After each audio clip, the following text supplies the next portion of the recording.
I'm not fucking kidding you. I'm sorry. I'm sorry. I just looked up and I'm like, oh, that's not blinking. Yeah. My bad. Okay, so technical difficulties. Hi, welcome. Hi, we've been like 20 minutes into the show already, but we're going to start over again because my guest forgot to turn on the microphones. Welcome to our first ever podcast production, I should say. It's called Overkill, and I'm your host, Theresa. So thank you for joining me, and I have a very special guest on today. It's kind of a wussy way out because I want to practice, and so I am here with my dear husband, Dan Hong. Thank you for joining me. The absent-minded producer. Yeah, the absent-minded producer, professor, tech geek. It's a new piece of equipment.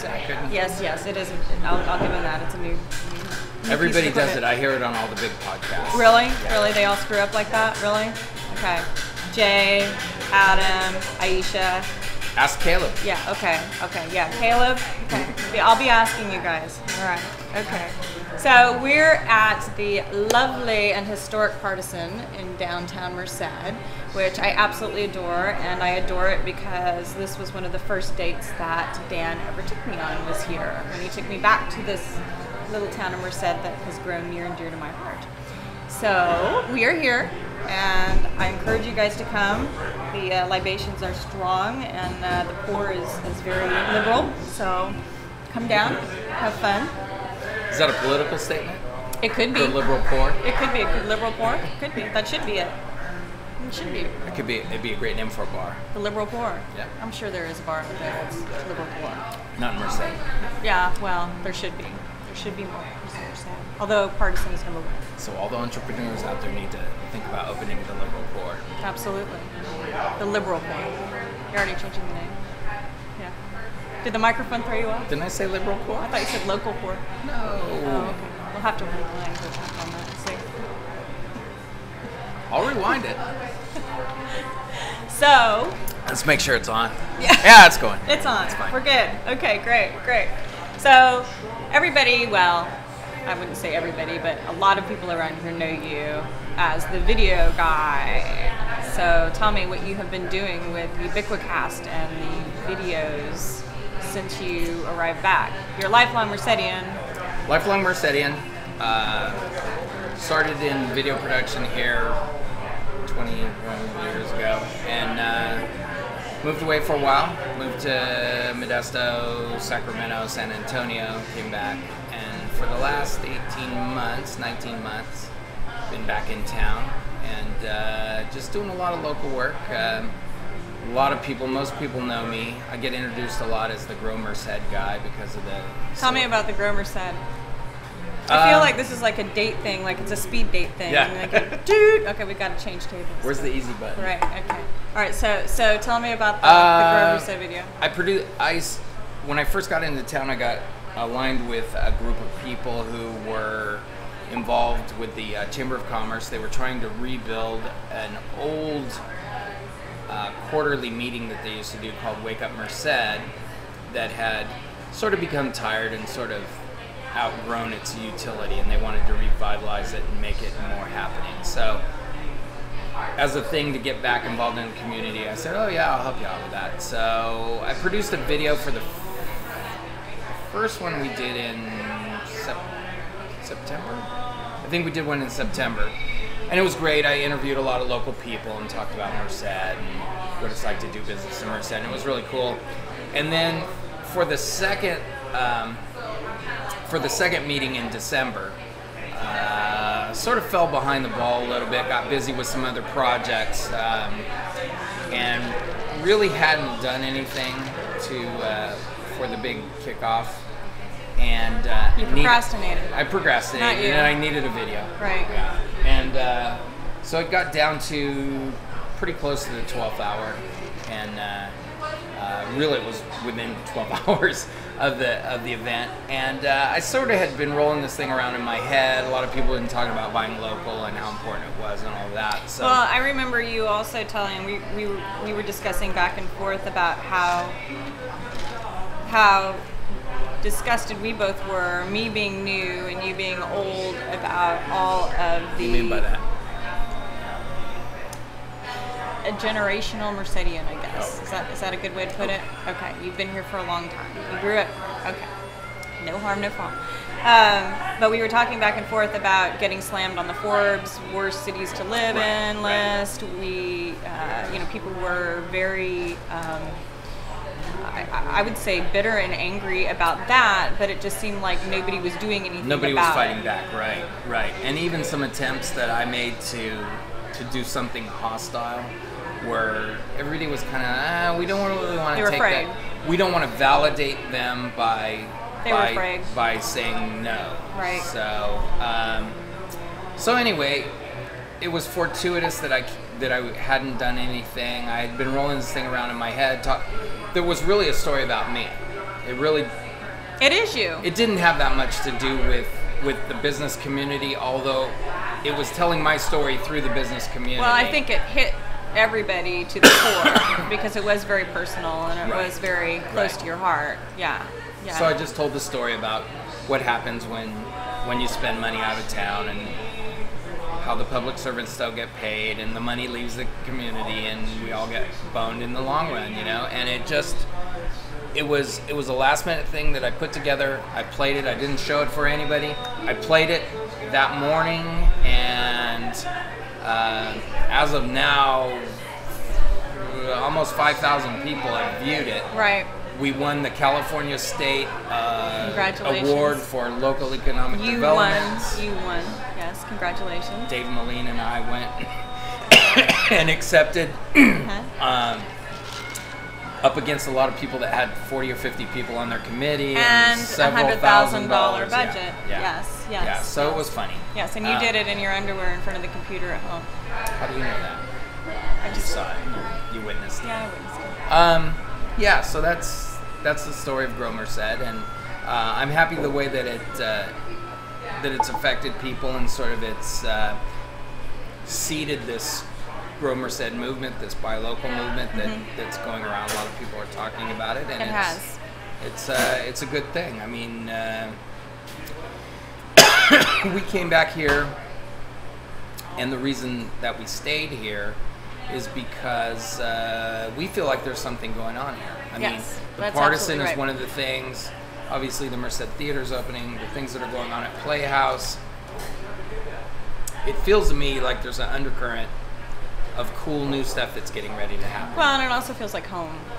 This is really the first time in a long time that I felt like, at least for me, that I'm home, and that's kind of a cool feeling. So, yeah. You drive me back kicking and screaming, but I ended up liking it. Yeah. It's all good. It's wonderful. It really is. Tell me about some other projects that you're doing. Well, most recently we're pulling Chente on here in just a minute. Yeah, we are. We're going to pull him on in just a minute because he has a very love-hate relationship with a mysterious woman around here named Donna. And I want him to talk about Donna for a little bit. And you've they were our guests the other night. Donna came to me, Donna came to me and said, my friend Pearl and I want to sit down in front of the camera and that's funny because she came to me and because she came to me and she said, I can't stand that Chente guy. Yeah. He gets on my nerves in her British accent. She actually She's said from Leeds, right? She actually said the little Mexican, the little gay Mexican. I knew who she was talking about. Yeah, I think so. Yeah, and so we like to help out the whole community. We're unbiased. We love everybody, and so we had them over Sunday. So anyway, as a joke, Donna and Pearl did a fake little promo for Chente's show, and we posted it up, and it's going crazy. People are loving it. So they are. They absolutely are. I would suggest that people. Do you think it was a joke, or do you think it backfired in Donna's face? Exactly. You think so? Exactly. So Did she ask for her money back? Well, I think what might happen is that she might be mad enough that she might make an appearance at the taping of Chente's show. Mad as in like crazy or angry? Yes. So it would behoove you that if you want to see a good cat fight. And that show is Sunday night. Is that July 22nd? At 6. Sunday, July 22nd at 6 p.m. at Playhouse Merced, Chente Talk Show. So, and that's another thing that you produce as well. That is right. Yeah. You just got your well, hand on everything. It's funny because Chente called me. How long ago was it? 6 months ago. February. And said, hey, I've been thinking about doing this TV show, blah, blah, blah. And I was like, wow, this is right in my sweet spot. This is something I wanted to do. So we got together and we talked, and, we were like, well, we could plan and we could do all this stuff and, launch the show in December or something. And we kind of both just said, you know what, let's just go for this and do it. Right. And the first show out of the box was amazing. So it was. And they're changing and evolving each show. If you watch this will be show number 7. So if you watch each of the show number 7. Wow. If you watch each of them, they're a little bit different. So we're kind of finding our sweet spot. And I think this week we're going to land someplace that we're going to stay. But that's the beauty, I think, of the internet television phenomenon. Right. Is that you're not boxed in. You don't have a bunch of producers telling you what you can and can't do, and so you're able to kind of go where you need to go and grow how you want to grow. Right. And I think that's been, I think, the beauty of this show, at least for me, watching it from episode 1 all the way down, is just the evolution of it, and just, okay, well, this worked and this didn't, so we're going to go ahead and do this, and we're going to tweak that. Well, and that sort of brings us to why we're here and why we're doing this and why we're launching F-It, is that 18 months ago when we first moved back here, the podcasting thing was just sort of in its infancy, and I was really watching. I had some friends in the community, especially from the technology side. Yeah. So I was interested to see if it was going to be a thing that caught on, because I started early enough in the video game that I came from doing regular TV commercials. Well, you've been an with early big adopter with everything that you do. In fact, I would say, and I don't mean to interrupt you, actually I kind of do, but I would say that you're before your time on most things that you want to implement. Right.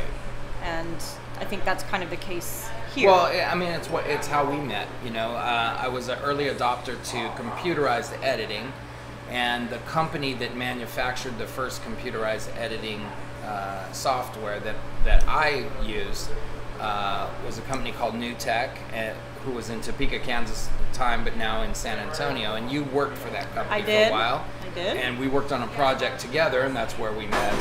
Which you didn't want to at first, but no, I did not. I did not want to help you work on that project, but I'm glad I did. So their idea 20 years ago was that TV would be available to the regular guy. They took Andy Warhol's, everyone would be famous for 15 minutes, right, and they took it to like level 100. Right. Yeah. Well, Tim, the founder of the company, his vision was that everybody would be able to make their own TV. Right. And at the time, it was ridiculous because it was inordinately expensive. I mean, just the very basics of doing video production. Well, he did this before YouTube. I mean, he was doing this before any of the internet channels. Right, yeah. right, mm-hmm. Exactly. I mean, there was no World Wide Web when he right. started. So the thought of everybody making their own TV was crazy. Well, he managed to last and flourish and be successful. And I think one of the main pioneers bringing that whole vision to life, as far as exactly, yeah. because he did make it affordable. Yes, now, a guy with $15,000 can have a professional broadcasting facility to do live streaming and podcasting and You're all welcome, that stuff. Philip Nelson from New Tech. This is a free plug for you, okay? Mwah. All right, go ahead. So where were we going? Oh, so I was watching the podcasting community right. and wanted one of the very first things that I did in the business community was I started going to a group called MBX, Merced Business Exchange, and so I jumped up the first day and I go, I'm Dan and I do podcasting, and I could just see everybody's eyes. There were crickets. Yeah, I was like, podcasting? What the hell is podcasting? This guy raise beans or what? I mean, it was. Is he a farmer? It was odd, and I was like, oh, okay, I need to take a step back. I do video production, and then people were like, oh, okay, I get that.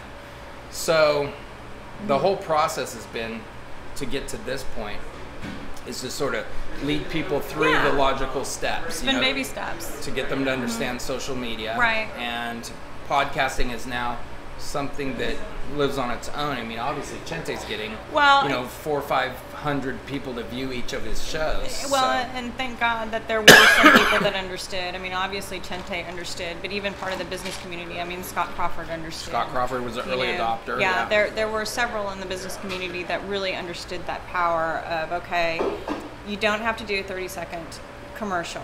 You don't have to buy the ad time. Right. But you can potentially reach millions more because of all of the different social media outlets that you can distribute it to. Right. Yeah. That's cool. Well, it's crazy. I mean, the Gromer Merced video, I mean, how would I get 5,000 people to look at a video that I had produced any other way? Right. You know?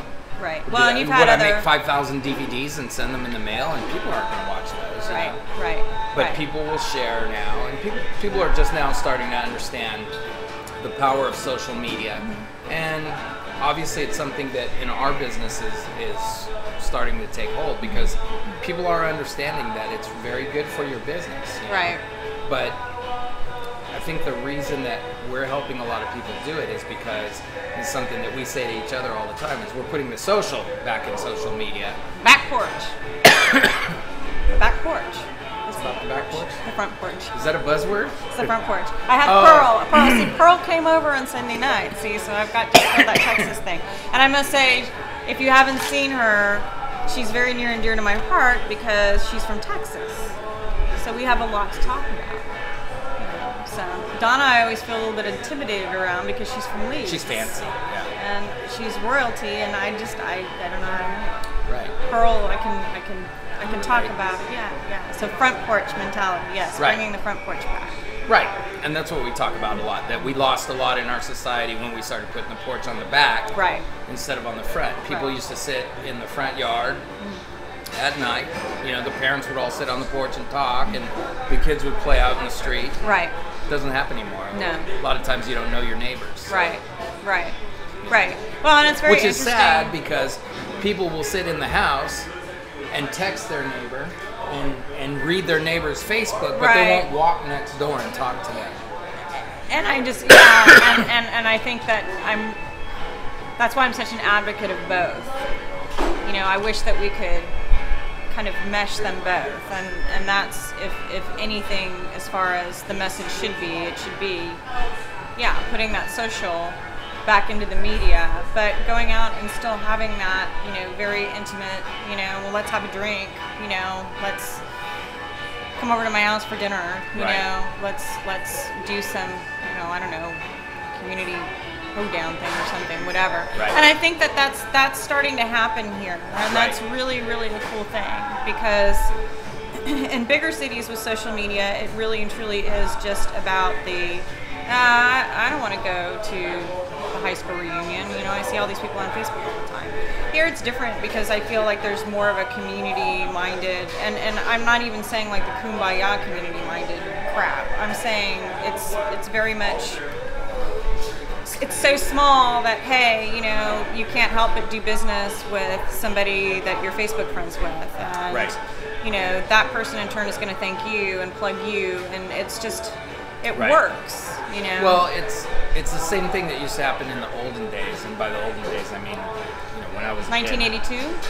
Yeah, exactly. Yeah. But I mean, and he wasn't a kid in 1982. The mortician, the insurance guy, the car salesman, all those guys made their contacts at the barber shop, at the local coffee shop. Right. And that's all we're really doing, is we're moving that into the bigger world by taking it to Facebook and Twitter. But it still needs to be folksy like that. Absolutely. And I think that's what we provide as a service to people. I think so too. Well, and completely flipping the switch, because I think this is a very, very interesting aspect, very interesting component of your life. I mean, when you talk about, and you guys are all gonna freak out when I say this, but he'll explain it. But when you talk about, let's say, he's looking at Chente. But when you talk about, like, just how easy it is as far as the social media, and this is a different kind of social media, but like porn and stuff on the internet and how quick and everything it is. Sorry, I'm getting there. Okay. Because I think this is very interesting because Okay. you worked for a bookstore before you got into the video, you know, just the It was my first video job. If that's what you want to call it, okay. Changing 8mm. But tell me, loops. and seriously, Yeah. I mean, I'm not saying this to be, you know, oh, I really am interested. I mean, how was the culture then to where you almost had to be kind of this weird community of, I don't want to say misfits, but kind of, because it was really looked down upon, I think, just being, you know, I mean, you had these little groups of people. As of today, again, with the social media, you can be anonymous, you can be this person, you can be, you know, a 12-year-old little girl or something. And I mean, I hate to say that because that's a really bad example, but I'm just saying No, the but community. yeah, but what you're right. There is a certain element, and I'd have to say that the prime example of the power of it is the rise of the nerd culture, because those guys were always the misfits and the little guys that never really fit in. Well, now they're the guys that know everything. And now there's like subculture nerds, you know? So there's like the gamer nerds, and there's the computer geek nerds, and there's nerddom for every little segment. And it used to be, if you were in a town like Merced, it's not a huge town, if you were into, you know, 1/4 scale Lionel trains, there were 2 guys in Merced that did that, and you knew them, and that was it, and you Right. thought you were the only people in the world, and every once in a while you'd take a big trip to Fresno or to San Francisco, Right. and you'd go to the Lionel train store, and you'd see, oh, there's more people like this. Right. Now you can get online, no matter how freaky it is, no matter what your deviation or proclivity, there are hundreds of millions of people that are into that same thing. Mm-hmm. So, I think it fosters the perception that it's okay to be weird, because there's And it other is people okay like, to be weird. It is okay to be weird. Yeah.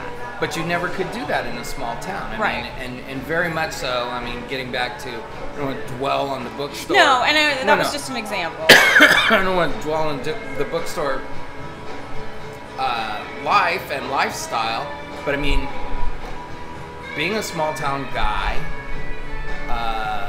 was fairly sheltered, very middle class, Mayberry kind of life, Right. you know? And went to Fresno. Fresno was a little bit bigger city, and it was interesting. There was a lot of stuff. And then it was just one of those things where I was going to get a summer job, and it's like, oh, here's a clerk job. Awesome. You know, and the guy's like, how do you feel about adult materials? And I was like, either way, I don't know. And he's like, how about homosexuals? And I was like, don't really have a feeling, because I didn't know any gay people in Merced. Right. You know, and I'm sure there were, you know, but it was like, Right. it wasn't a thing that was talked about then. So I go there, and I'm there at 45 minutes, and I'm in a, like, Alice in Wonderland, like this fantasy world with crazy, strange men and drag queens, and it was a wild, eye-opening experience. Yeah. Yeah. But it was something that was very hard to experience now. Now, type it in, and you're in the world. Well, you know? and it's like what you said, and that's why I brought it up in the first place, that you had all of these, you know, and I don't even want to, I mean, it's even strange thinking about it now, because, I mean, it never crossed my mind that anything was I'm not going to answer it. You sure? The podcast, yeah. They can leave answer a that. voicemail. Hello, this is Theresa.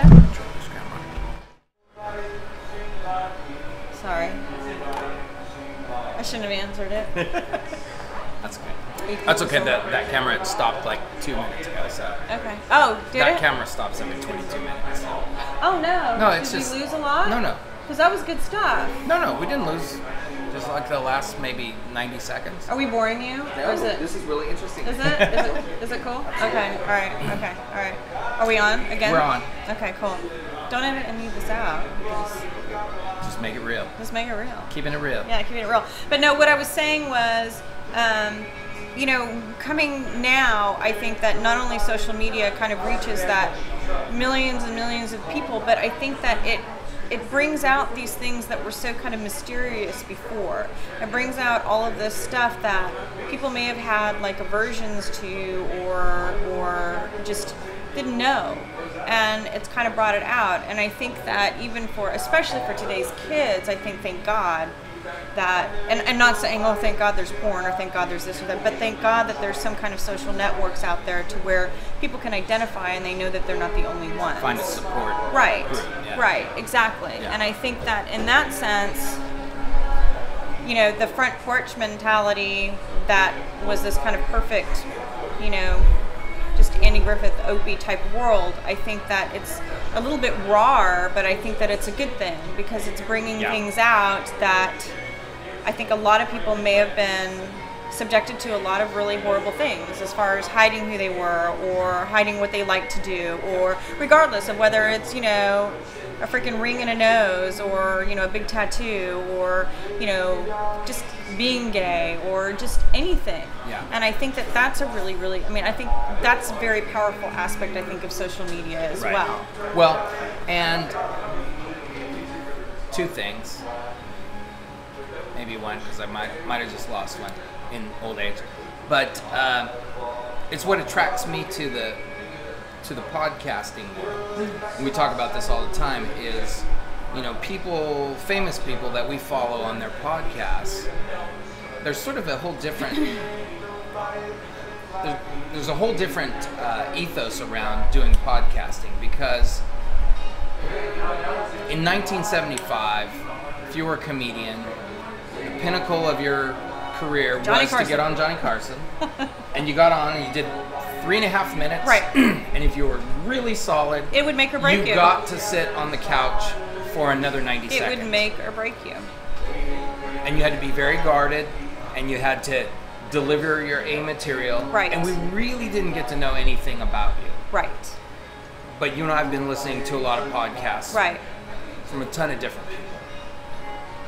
And the thing that happens is that you're spending 30 or 60 or 90 minutes with somebody, and you get to find out the really intimate things. And the podcasts that I think we enjoy the most are the ones that people are real and raw. And we talk about Jay Moore all the time, that he tells these horrendous stories about getting liquored up on NyQuil, and like just freaking out, and that he had horrible problems with dependency. But it makes me like him more because he's real. And that's something we preach in our business life, is that if you're going to have a social media presence, the thing that you need to do is be authentic. Right. And it doesn't matter if you're a little bit crazy or weird or on the fringes of society.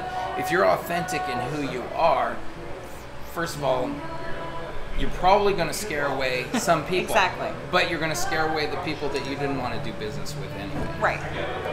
Yeah, it's a great screener. And you're going to draw to you the people that you want to do business with. Right. Yeah. And I agree. Together being authentic, then both of those businesses can flourish. Right. And we're finding that now. I mean, we've recently taken on a new crew of clients that we're having a very authentic relationship with. Right.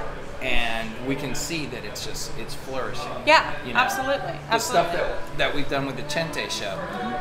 Chente is very authentic in what he does. Right. He doesn't pretend to not be Chente. Right.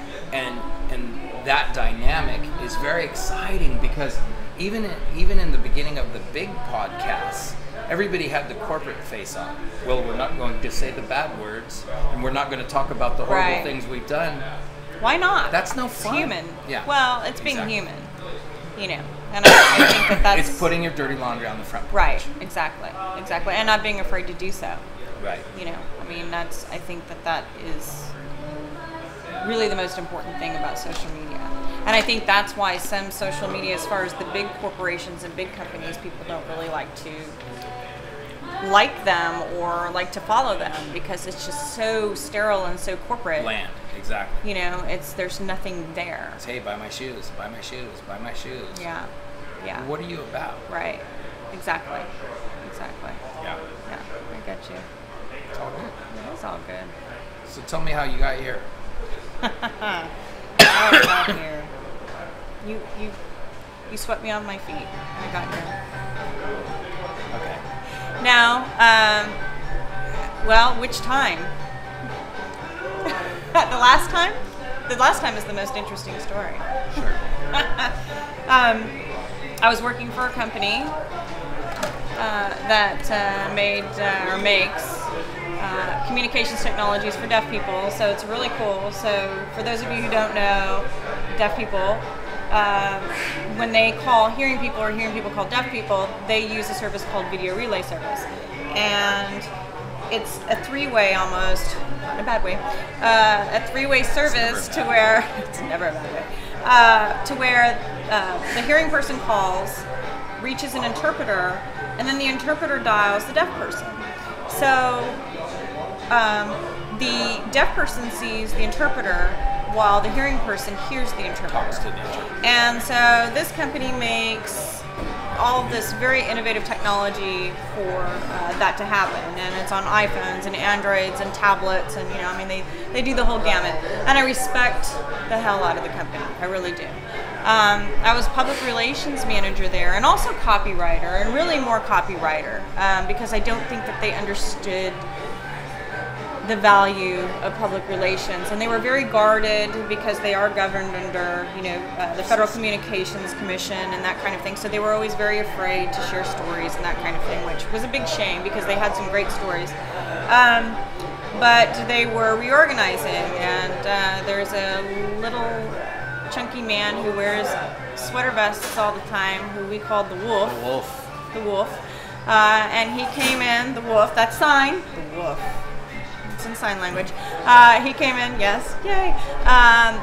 He came in and he kind of restructured everything, and it was kind of a one by one by one by one. And me being foolish, I thought, well, I'm doing all the copywriting, I'm doing all the marketing material, but about a month ago, I get a call from my VP of marketing, who is deaf and gay, but speaks. He was an oralist, so he was able to, which again, kind of three-way oralist, really kind of crazy language there. But he learned to speak at a very young age, so he speaks, just. Speaks well. Yes, yeah, and I'm not saying speaks well like Chris Rock. He speaks so well, not anything like that. You would not know if you were speaking with him. And he sounds like a gay drag queen.